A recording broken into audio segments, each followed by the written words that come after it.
Welcome to another new video. আজকের ভিডিওতে class 5-এর final পরীক্ষার পরিবেশ প্রশ্ন নিয়ে আলোচনা করব। এই প্রশ্নটা কিন্তু আমার নিজের তৈরি নয়, এটা দেখো পরীক্ষায় এসেছে একটা স্কুল, ডন বস্কো হাই স্কুলের। এ দেখো থার্ড সেমেটিভ মানে তৃতীয় পরীক্ষা, যেটা হচ্ছে ফাইনাল পরীক্ষা তোমাদের, যেটা কিনা 2024 সাল মানে এই বছরই কিন্তু হয়েছে, গত বছরের প্রশ্ন নয়, এটা এই বছরেরই প্রশ্ন। এই স্কুলে পরিবেশ বিষয়ের পরীক্ষাটা হয়ে গেছে, আমি সেই প্রশ্নটাই আলোচনা করছি। এইখানে দেখো যে প্রশ্নটা, সেটা হচ্ছে 50 নম্বরের প্রশ্ন থাকবে তোমাদের। টাইম থাকে হচ্ছে 1.5 ঘন্টা। 1.5 ঘন্টার মধ্যে তোমাদের 50 নম্বরের উত্তর করে আসতে হবে। এবার তোমরা কেন এই স্কুলে প্রশ্নটা দেখবে? এই স্কুলে প্রশ্নটা দেখলে তোমাদের একটা কনসেপ্ট হয়ে যাবে যে কীরকম প্রশ্ন আসে, আর এই যে প্রশ্নগুলো তোমরা পারছো কিনা এর উত্তর দিতে। আর এখান থেকেও কয়েকটা প্রশ্ন তোমাদের পরীক্ষায় পেয়ে যাবে, ঠিক আছে? তো এই জন্য তোমরা ভিডিওটা দেখবে আর প্রশ্নগুলোর উত্তর আমার বলার আগে দেওয়ার চেষ্টা করবে। যেহেতু দাগানোই আছে, তবু আমার কথা শুনে উত্তরটা মনে মনে একবার বলার চেষ্টা করবে। প্রথম প্রশ্ন কি বলেছে দেখো, এক দাগে, সঠিক উত্তরটি নির্বাচন করো। এখানে 5টা প্রশ্ন আছে, প্রত্যেকটা 1 নম্বর করে। 5টা প্রশ্নের উত্তর দিতে পারলে তুমি পাবে 5 নম্বর। প্রথম প্রশ্ন, ধান কাটা ঝাড়ার যন্ত্রের নাম কি? উত্তর হচ্ছে হারভেস্টার। ট্রলার ব্যবহার করা হয় কিসে? ট্রলার ব্যবহার করা হয় সমুদ্রে মাছ ধরার জন্য। একটি লুপ্তপ্রায় মাছ হলো ন্যাদোস মাছ। পশ্চিমবঙ্গের সবচেয়ে ভালো চা পাওয়া যায় কোথায়? দার্জিলিংয়ে। পশ্চিমবঙ্গের প্রধান খনিজ সম্পদ কি? কয়লা। এই গেল 1 দাগের প্রশ্নগুলো। একবার 2 দাগে চলে আসবো। দেখো এখানে বলেছে 2-এর সঠিক উত্তরটি নির্বাচন করো, মানে এখানে শূন্যস্থান পূরণ করতে হবে তোমাকে, ঠিক আছে? 10টা প্রশ্ন আছে, 10টার জন্য এক এক করে তুমি 10টার উত্তর ঠিক দিতে পারলে 10-এ 10 পেয়ে যাবে। ড্যাশ হলো জীবাশ্ম জ্বালানি? কয়লা। ভূমিকম্প মাপার যন্ত্রের নাম হলো সিসমোগ্রাফ। হ্যালির ধূমকেতু 76 বছর অন্তর পৃথিবীর আকাশে দেখা যায়। ডাইনোসর একটা বিলুপ্ত প্রাণী। বিলুপ্ত মানে যেটা বিলুপ্ত হয়ে গেছে, লোপ পেয়ে গেছে, আর যেটাকে দেখা যায় না। বাইক চালানোর সময় ISI মার্ক হেলমেট অবশ্যই পরা উচিত। ড্যাশ তিথিতে চন্দ্রগ্রহণ হয়? উত্তর পূর্ণিমা তিথিতে। সূর্য থেকে আগত ড্যাশ রশ্মি চোখের পক্ষে ক্ষতিকর? কি হবে? অতিবেগুনি রশ্মি। ড্যাশ বরাবর সর্বদা রাস্তা পার হওয়া উচিত? উত্তর হবে জেব্রা ক্রসিং। বনভূমি কমে যাচ্ছে, তাই পশুরা ড্যাশ চলে আসছে কোথায়? লোকালয়ে, মানে আমাদের জনবসতিতে, মানুষ যেখানে বাস করে তার মাঝে। সুন্দরবনে আইলা ঝড় হয়েছিল 2009 সালে। এই গেল 2 দাগ। এরপরে তোমরা দেখবে 3 দাগে প্রশ্ন আছে সত্য মিথ্যা। সত্য হলে পাশে রাইট চিহ্ন দিতে হবে বা সত্য লিখতে হবে, আর মিথ্যা হলে পাশে ক্রস চিহ্ন বা মিথ্যা শব্দটা লিখতে হবে। সকল শক্তির উৎস খাদ্য, এটা ভুল। জেনারেটর ডিজেলের দ্বারা চলে, এটা ঠিক। ভুটানের কাছে ঝালং-এ একটি তাপবিদ্যুৎ কেন্দ্র আছে, এটাও ভুল। হরপা বান একটি প্রাকৃতিক দুর্যোগ, এটাও ঠিক। সব নক্ষত্রেই জন্ম মৃত্যু আছে, এটাও ঠিক। এবার চলে যাব পরে। দেখো 4 দাগে যে প্রশ্নগুলো আছে, বাম স্তম্ভের সঙ্গে ডান স্তম্ভ মেলাতে হবে।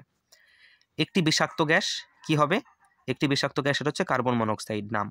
এখানে বানানটা ভুল আছে, মনোক্সাইড, ঠিক আছে, মনোক্সাইড করে দিয়েছে। পরেরটা, শিশুদের একটি অধিকার কি হবে? বাধ্যতামূলক শিক্ষা লাভ। শ্রীমতী প্রতিভা প্যাটেল, এটা কি হবে? ভারতের প্রাক্তন রাষ্ট্রপতি। বিডিও এর পুরো নাম হচ্ছে সমষ্টি উন্নয়ন আধিকারিক।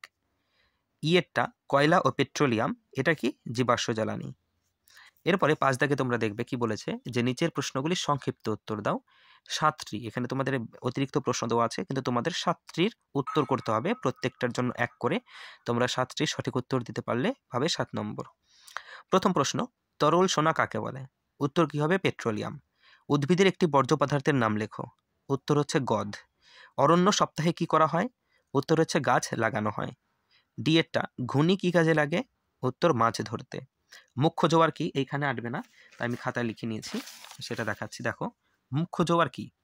পৃথিবীর যে অংশ চাঁদের সামনে থাকে সেই অংশে চাঁদের আকর্ষণে যে জোয়ার হয় তাকে মুখ্য জোয়ার বলে। পরবর্তী প্রশ্ন কি আছে, যে নৌকার হালের কাজ কি? উত্তর হবে নৌকা কোন দিকে যাবে তা ঠিক রাখা। ঠিক যেমন আমাদের সাইকেলে হ্যান্ডেল কি কাজ করে, আমরা কোন দিকে যাব হ্যান্ডেল ঘুরিয়ে দিই, সেদিকে চলে যায়। নৌকাতেও ঠিক সেরকম হাল থাকে, আমরা যেদিকে যাব সেই হালটা ঘুরিয়ে দিলেই নৌকা সেই দিকে চলে যায়, এটাই হচ্ছে হালের কাজ। পৃথিবীর চারপাশে চাঁদের এক পার ঘুরতে কত সময় লাগে? উত্তর হবে 27.5 দিন।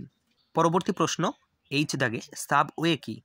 দেখো উত্তরটা আমি এখানে লিখেছি, যে রাস্তায় ভিড় এড়ানোর জন্য মাটির নিচ দিয়ে মানুষের যাতায়াতের জন্য যে রাস্তা তৈরি করা হয় তাকে সাবওয়ে বলে। পরবর্তী প্রশ্ন, আমাদের দেশের প্রথম মহিলা প্রধানমন্ত্রী কে? উত্তর ইন্দিরা গান্ধী। যে দাগে আছে, পৃথিবী থেকে চাঁদের দূরত্ব কত? উত্তর 3,84,400 কিলোমিটার। এরপরে 6 দাগে কি বলেছে, 2-3টি বাক্যে উত্তর দাও, যে কোনো 9টা প্রশ্নের উত্তর দিতে হবে, প্রতিটি উত্তরের জন্য 2 নম্বর করে, তাহলে 9 দ্বিগুণে 18 নম্বর। 6 এ বলেছে বনভূমি সংরক্ষণের প্রয়োজনীয়তা কি কি। দেখো এখানে লিখে দিয়েছি। বনভূমি সংরক্ষণের প্রয়োজনীয়তা কি? প্রথম, পরিবেশে অক্সিজেন ও কার্বন ডাই অক্সাইডের ভারসাম্য বজায় রাখতে। 2, মাটি ক্ষয় রোধ করে।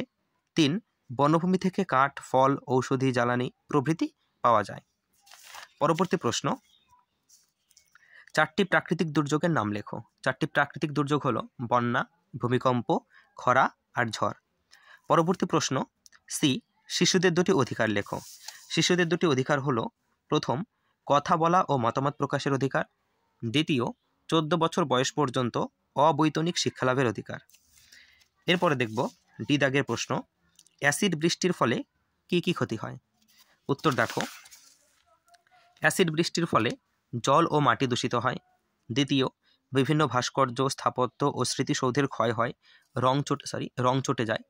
3 নম্বর, মানুষের চোখ ও ত্বকের বিভিন্ন রোগ হয়। পরবর্তী প্রশ্ন ই দাগে কি আছে, যে পরিবেশে অপ্রচলিত শক্তির ব্যবহার বাড়ানো প্রয়োজন কেন। দেখো উত্তরটা, পরিবেশে অপ্রচলিত শক্তির ব্যবহার বাড়ানো প্রয়োজন কারণ অপ্রচলিত শক্তি যেমন বায়ুশক্তি, জলবিদ্যুৎ শক্তি, সৌরশক্তি এসব পরিবেশ বান্ধব, পরিবেশের কোনো ক্ষতি করে না। দ্বিতীয়, অপ্রচলিত শক্তি উৎপাদন খরচ অনেক কম। তৃতীয়, অপ্রচলিত শক্তি কখনো শেষ হবে না। তাহলে এই হচ্ছে অপ্রচলিত শক্তি ব্যবহারের বাড়ানোর প্রয়োজনীয়তা। পরবর্তী প্রশ্ন কি বলেছে, আগেকার দিনে রাজারা বনের হাতিকে গুরুত্ব দিত কেন। দেখো উত্তরটা, হাতি ছিল রাজাদের প্রতীক। রাজারা তাদের শক্তি, মর্যাদা এবং রাজত্বের ভাবমূর্তি তৈরিতে হাতিকে ব্যবহার করত। এছাড়া ভারী মালপত্র বহন করতে ও যুদ্ধক্ষেত্রেও হাতিকে ব্যবহার করত। এই জন্য রাজারা হাতিকে গুরুত্ব দিত। পরবর্তী প্রশ্ন, বন থেকে আমরা কী কী জিনিস পাই। উত্তর, ফল, ফুল, কাঠ, মধু, মোম প্রভৃতি পাই। এইচের প্রশ্ন, মানুষ বাঘ মারত কেন। দেখো কি বলেছে, মানুষ বাঘ মারত বাঘের চামড়া পাওয়ার জন্য এবং নিজেদের বীরত্ব দেখানোর জন্য মানুষ বাঘ মারত। পরবর্তী প্রশ্ন, জলচক্র কাকে বলে।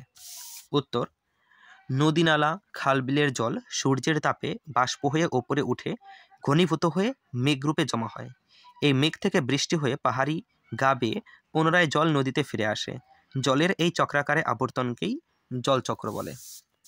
পরবর্তী প্রশ্ন, ভরা কোটাল ও মরা কোটাল কাকে বলে।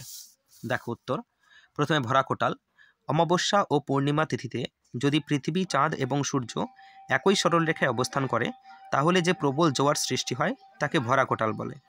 আর মরা কোটাল কি, অষ্টমী তিথিতে সূর্য এবং চাঁদ পরস্পরের সমকোণে অবস্থান করে, এর ফলে যে কম প্রাবল্যের জোয়ার সৃষ্টি হয় তাকে মরা কোটাল বলে। এরপরে পরবর্তী প্রশ্ন, দূষণমুক্ত পরিবেশ গড়তে কি কি করা উচিত।